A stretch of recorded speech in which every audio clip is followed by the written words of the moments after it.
Welcome to ருசிச்சு சாப்பிடுங்க videos.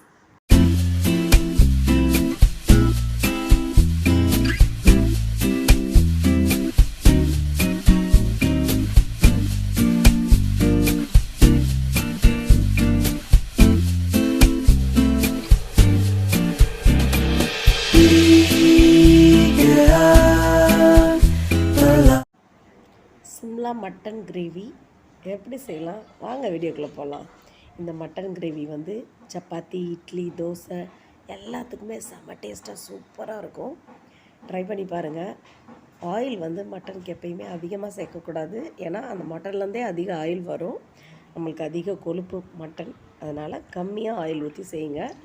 இதில் பட்டை, கிராம்பு, அன்னாசிப்பூ, ஒரே ஒரு அன்னாசிப்பூ, 2 பிரிஞ்சி இலை, கறிப்பூ எல்லாம் சேர்த்துருக்கேன். 1/2 கிலோ கறிக்கு எல்லாத்துலேயும் 2 சேருங்க, ரொம்ப சேர்க்காதீங்க. ஏன்னா நம்ம மசாலாலையும் பட்டை கிராம்பெலாம் சேர்த்துருக்கோம், அதனால் ரொம்ப சேர்க்க வேணாம். 1/2 கிலோ கறிக்கு 5 வெங்காயம் சரியாக இருக்கும். ஒரு 5 வெங்காயம் கரெக்டாக இருக்கும். நீல வாக்கில் கட் பண்ணி போட்டிங்கன்னா கிரேவிக்கு ரொம்ப சூப்பராக இருக்கும். சின்ன வெங்காயம் இதோட சேர்த்து பண்ணிங்கன்னா ரொம்ப சூப்பராக இருக்கும். இந்த கிளைமேட்டில் சின்ன வெங்காயம் எனக்கு கிடைக்கல, பெரிய வெங்காயம் தான் கிடச்சிச்சு. ஆனியன் நல்லா கண்ணாடி பதத்தில் நல்லா வதக்கிக்கோங்க. மொறுன்னு வர மாதிரி வதக்கிடாதீங்க.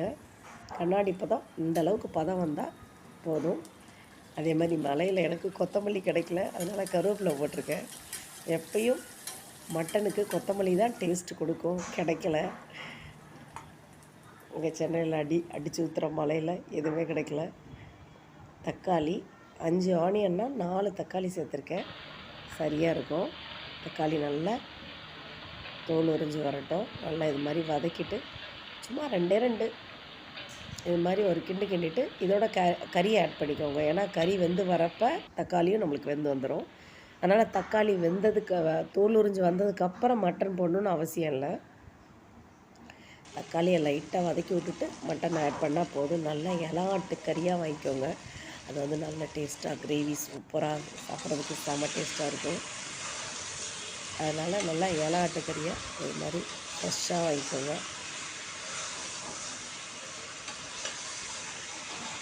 நல்லா இதெல்லாம் நல்லா வதக்கி விட்டுட்டு அந்த மட்டனில் உள்ள எண்ணெய் தனியாக பிரிஞ்சு வரும். அது மாதிரி பிரிஞ்சு வந்ததுக்கப்புறமேட்டுக்கு நீங்கள் அந்த குக்கரோட மூடியை போட்டு விசில் போடுங்க. நீங்கள் அதுக்கு முன்னாடியே இப்படி சும்மா லைட்டாக கிளறி விட்டுட்டு நீங்கள் வேக வச்சிங்கன்னா கறி வந்து லைட்டாக உங்களுக்கு ஒரு ஸ்மெல் வரும். அது எப்பயும் நான் அது மாதிரி பண்ணியிருக்கேன், அது மாதிரி வந்திருக்கு. ஃபைனலாக இஞ்சி பூண்டு போட்டு அதையும் நல்லா இது மாதிரி மிக்ஸ் பண்ணிக்கோங்க. இப்போது லைட்டாக கொஞ்சம் நேரம் அந்த சிம்லையே அந்த கறி நல்லா வதங்கி வரட்டும். நல்லா அந்த எண்ணெய் பிரிஞ்சு வந்ததுக்கு அப்புறமேட்டுக்கு ஒரு அரை வேக்காடு கறி வெந்ததுக்கு அப்புறமேட்டுக்கு குக்கர் விசில் போடுங்க. அரைக்கிறதுக்கு தேவையான மசாலா தேங்காய், மிளகு, சோம்பு, முந்திரி எல்லாம் அரைச்சி வச்சுக்கலாம். குக்கரை லாக் பண்ணிவிட்டு விசில் போட்டுக்கோங்க. குக்கர் ஒரு 5 விசில், கரெக்டாக 5 விசில் விடுங்க. உங்களோட குக்கர் எப்படியோ அதுக்கேற்ற மாதிரி நீங்கள் விட்டுக்கோங்க. ப்ரெஷர் ஃபேனாக இருந்தால் 3 விசில் விட்டால் போதும். இது நார்மல் குக்கரு. ப்ரெஷர் ஃபேன்னால் 3 விசில் விட்டால் போதும். நான் 5 விசில் விட்டுருக்கேன். பாருங்கள், கறி நல்லா வெந்துருச்சு. அப்படியே அந்த ஆயிலெலாம் தனியாக பிரிஞ்சு வந்துருச்சு பாருங்கள். இது மாதிரி பிரிஞ்சு வரணும். கறி நல்லா பஞ்சாக வெந்துருச்சு. ஆல்ரெடி நம்ம அரை வேக்காடு வேந்ததுக்கு அப்புறம் தான் விசில் வச்சுருக்கோம். அது மாதிரி பண்ணிங்கன்னா கறி வந்து ஒரு டேஸ்ட் வந்து நம்மளுக்கு எப்பயுமே மாறவே மாறாது. அவ்வளோதான், ரெடி ஆயிடுச்சு. இதோட நம்ம ரெடி பண்ணி வச்சுருக்க கறி மசாலா, நான் இது வீட்லேயே ரெடி பண்ணுவேன், ஆல்ரெடி வீடியோவில் போட்டிருக்கேன். இந்த கறி குழம்புக்கு கறி கிரேவிக்கு எப்படி மசாலா அரைக்கணும்னு. அது வந்து ஒரு 3 ஸ்பூன் கறி மசாலா சேர்த்துருக்கேன்.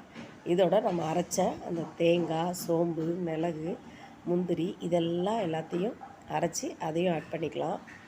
எல்லாத்தையும் நல்லா இது மாதிரி இது பண்ணிவிட்டு தண்ணி வந்து நிறைய ஆட் பண்ணிடாதீங்க. தண்ணி நிறையா ஆட் பண்ணிங்கன்னா கறி குழம்பாயிரும். இதோட அந்த சும்மா அந்த மிக்சியை கழுவி ஒரு டம்ளர் தண்ணி ஊற்றினா போதும், நிறைய ஊற்றாதீங்க. அந்த தேங்காய் வந்து கொதிக்கிற அளவுக்கு, தேங்காயோட பச்சை வாசனை போகிற அளவுக்கு கொதித்தா போதும். ரொம்ப தண்ணி ஊற்றி அதை வந்து குழம்பா ஆக்கிடாதீங்க. லைட்டாக ஒரே ஒரு டம்ளர் ஊற்றுங்க. அதுவும் அந்த மிக்சியை கழுவி ஊற்றுங்க போதும், அதுக்கு மேலே ஆட் பண்ணாதீங்க. இது வந்து நல்லா கொதித்து நல்லா திக்காக இது மாதிரி தனியாக உங்களுக்கு கறி தனியாக, ஆயில் தனியாக, மசாலாலாம் இது மாதிரி உங்களுக்கு பார்த்தாலே தெரியும்.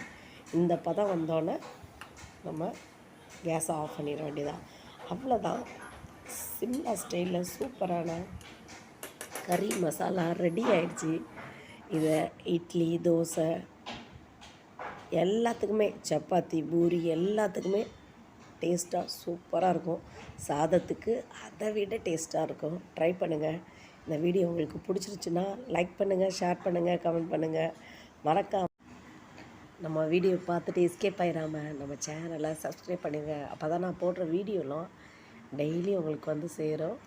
நீங்களும் இந்த சிம்லா மட்டன் கிரேவியை ட்ரை பண்ணிவிட்டு கமெண்ட் பாக்ஸில் கமெண்ட் பண்ணுங்கள். தேங்க்யூ ஃபார் வாட்சிங்.